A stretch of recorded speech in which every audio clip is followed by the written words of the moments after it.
Assalamualaikum warahmatullahi wabarakatuh. Perkenalkan, kami dari kelompok 5. Kelas 2A D3 Administrasi Bisnis. Nama saya Anissa Maudia Rahman. Nama saya Citra Nur Azizah. Nama saya Ratna Sari.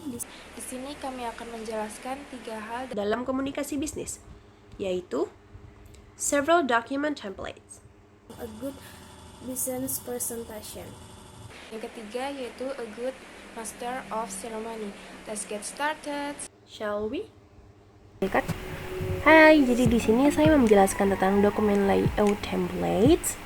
Menurut KBBI, dokumen adalah surat yang tertulis atau tercetak yang dapat dipakai sebagai bukti keterangan. Dalam surat tugas sendiri harus ada kop, tanggal surat, lampiran isi, waktu penutup tanda tangan, dan stempel dari instansi itu sendiri.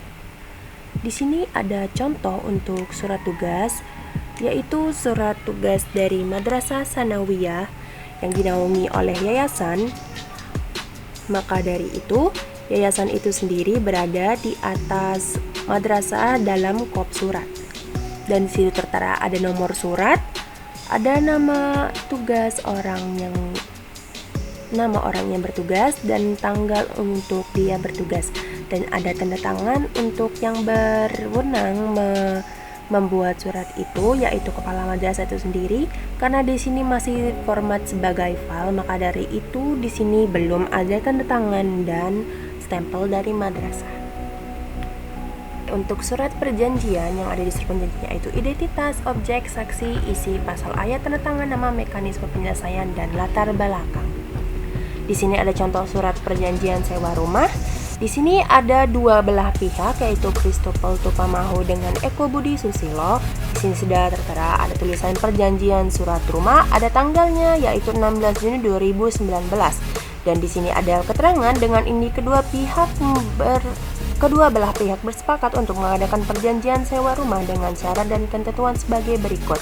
Biasanya surat-surat seperti ini ada tertera pasal-pasalnya, tapi untuk contoh di sini sepertinya tidak ada.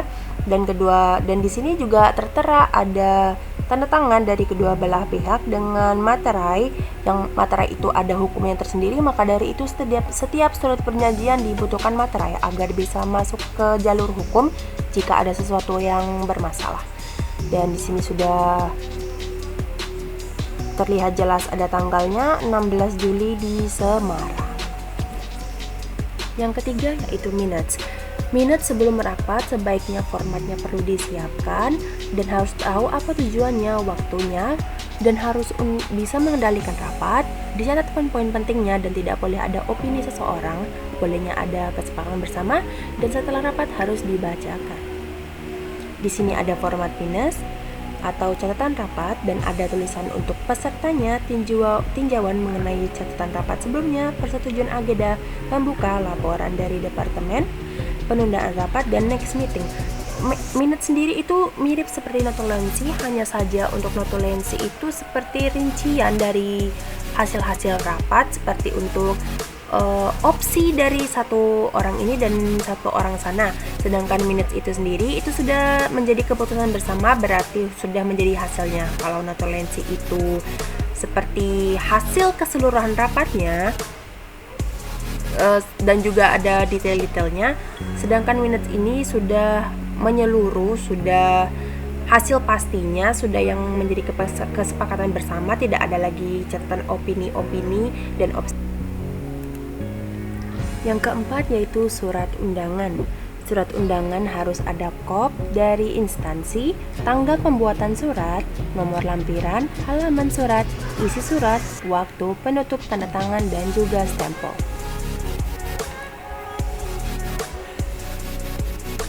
Di sini ada contoh surat undangan.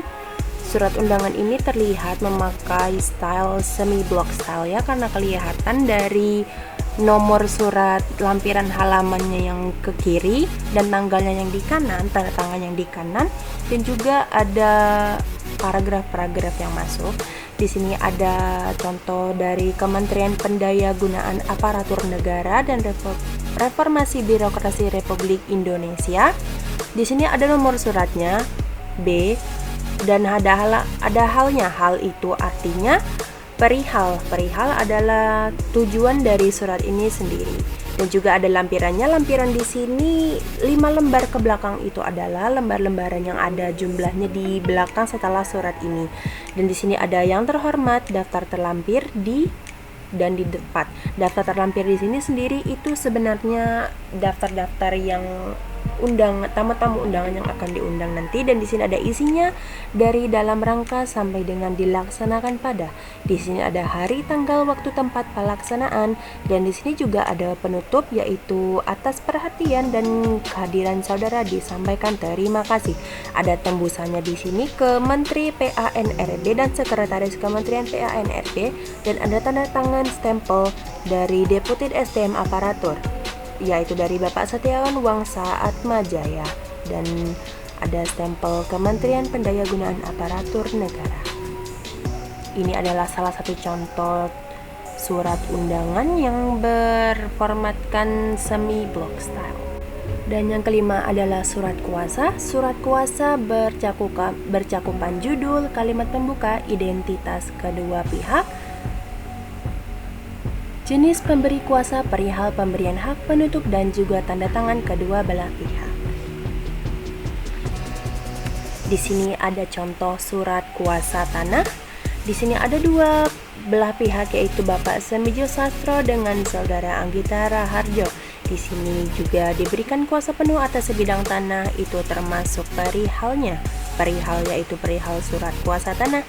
Di sini juga ada tertera cakupan, demikian surat kuasa ini dibuat sebenar-benarnya, itu adalah penutup, dan juga ada tanggal tempat pembuatannya Bantul 21 Mei 2017 dengan ada saksi-saksi ahli waris yaitu Bapak Sumirno. Setiap ada surat kuasa tanah, setiap ada pemberian surat kuasa harus ada saksi-saksinya dan juga ada tanda tangan kedua belah pihak. Di sini ada Bapak Semijo selaku pemberi kuasa dan juga Bapak Anggita selaku penerima kuasa.